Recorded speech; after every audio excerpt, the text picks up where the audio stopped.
Hello everyone, welcome back in my new blog. तो आप सभी लोग कैसे हैं? और ब्लॉग में बने रहिए लास्ट तक आप लोग। तो ये देखिए, सर्दियों का समय है तो बिस्तर काफी हो ही जाते हैं और मैं बिस्तर वगैरह लगा देती हूँ, क्योंकि आजकल बच्चों की क्लासेस चल रही हैं। तो बच्चों की क्लास के साथ साथ में हमारे भी कुछ काम निपट जाते हैं और कुछ काम पूरे दिन के लिए बने रहते हैं, क्योंकि जब बच्चे घर में होते हैं तो सभी को ही पता है कि दिन में कोई भी काम फिनिश हो ही नहीं पाता, क्योंकि बच्चों के कोई ना कोई छोटे छोटे से काम लगे रहते हैं। कभी कुछ खाना है, कभी कुछ क्लास ज्वाइन करनी है। तो मैं तो लगी रहती हूँ 12-1 बजे तक। तो 12 बजे तक तो फिक्स ही है, क्लासेस ज्वाइन करनी होती है। जो कि क्लासेस ज्वाइन करके कार्तिक को बैठाए रखना होता है क्लास में, नहीं तो पता ही है बच्चे को बस बहाना चाहिए क्लास से दूर भागने का और ना पढ़ने का। तो मैं कार्तिक की क्लासेस के साथ साथ में बीच बीच में अपने काम भी निपटाती रहती हूँ घर के। इधर कार्तिक अपनी पढ़ाई में लगा रहता है और मैं अपने किचन में। तो दोनों अपने अपने कामों में व्यस्त रहते हैं। और छोटी मैडम जी हैं हमारी, वो आ जाती हैं, सो के उठ जाती हैं, तो वो भी आके साथ में क्लासेस के साथ में बैठी रहती हैं, खेलती कूदती रहती हैं और अपनी डिमांड्स रखती रहती हैं। तो आज मैंने ये बनाए हैं आलू के पराठे। आलू के पराठे बच्चों को नानुकुर नहीं करनी होती है आलू के पराठे के साथ में, तो आसानी से खा लेते हैं। और सर्दियों की सबसे बेस्ट चॉइस रहती है आलू का पराठा।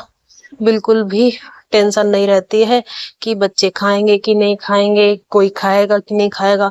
मोस्टली सभी को ही पसंद रहते हैं आलू के पराठे।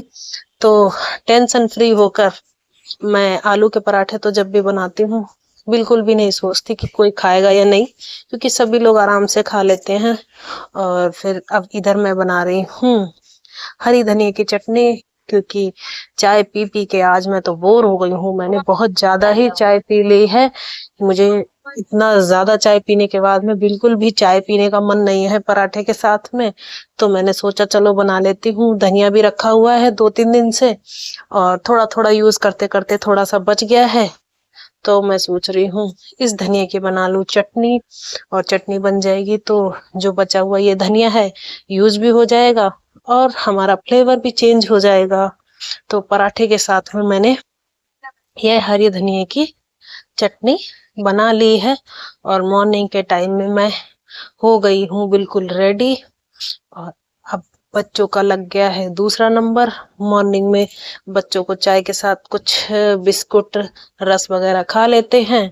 तो अभी 10-11 बज रहे हैं, तो मैंने पहले से ही पराठे वगैरह सारे बना के रख लिए हैं।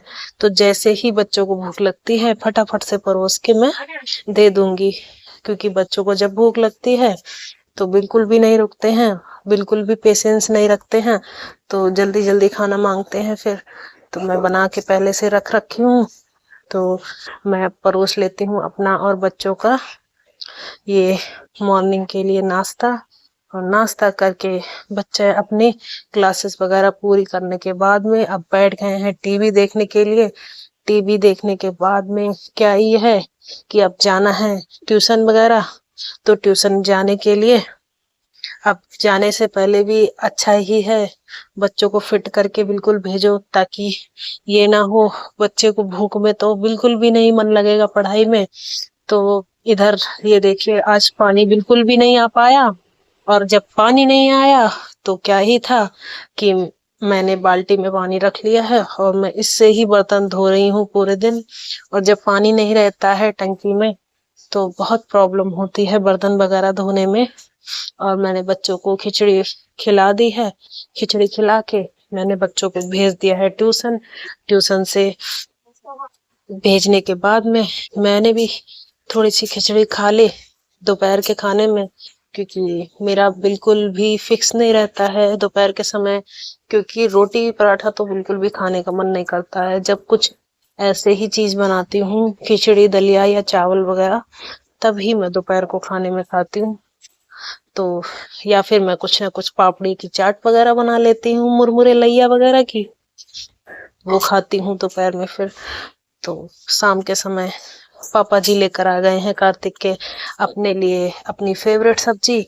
तो मैं अपने लिए और बच्चों के लिए इधर बना रही हूँ राइस। मुझे बनानी है खाली रोटियां, और रोटियों के साथ में अपने लिए और बच्चों के लिए मैंने ये मटर वाले टमाटर प्याज वाले राइस जीरा डाल के छौंक लिए हैं, जो कि बहुत ही टेस्टी लगते हैं। ये वाले राइस कौन कौन बनाता है अपने घर में? चावल को फ्राई कौन कौन करता है? मोस्टली सभी के यहाँ जब भी लेफ्ट ओवर राइस बच जाते हैं तो सभी लोग फ्राई कर लेते हैं, लेकिन मैं लेफ्ट ओवर राइस नहीं फ्राई कर रही हूँ। मैंने गरम गरम राइस बनाए हैं और मैं उनको जीरे प्याज टमाटर के साथ में फ्राई कर रही हूँ। और जैसा कि सीजन की मटर भी आ रही है तो साथ में मटर भी डाल दूंगी, तो डबल हो जाएगा टेस्ट इसका।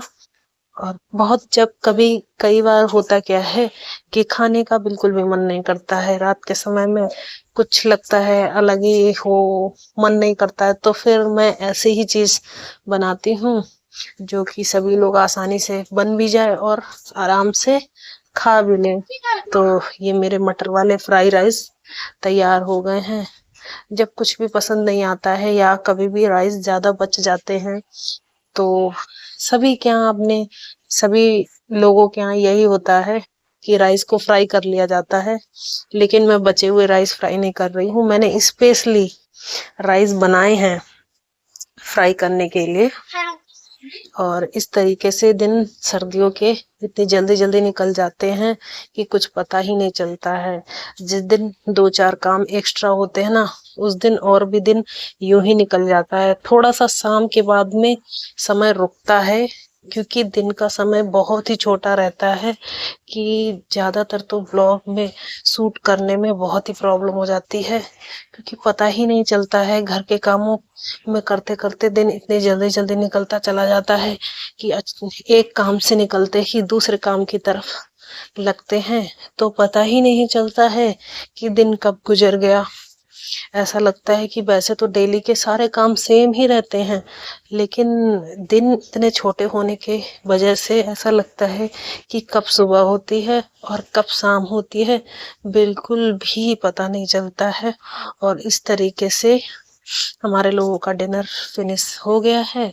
डिनर फिनिश होने के बाद में मैंने कर दिया है दूध गर्म, और दूध मैंने परोस दिया है। और इसके बाद में आप लोगों को अगर मेरा ब्लॉग अच्छा लगता है तो प्लीज लाइक कमेंट शेयर जरूर कीजिए। Thank you for watching. Okay, tata bye.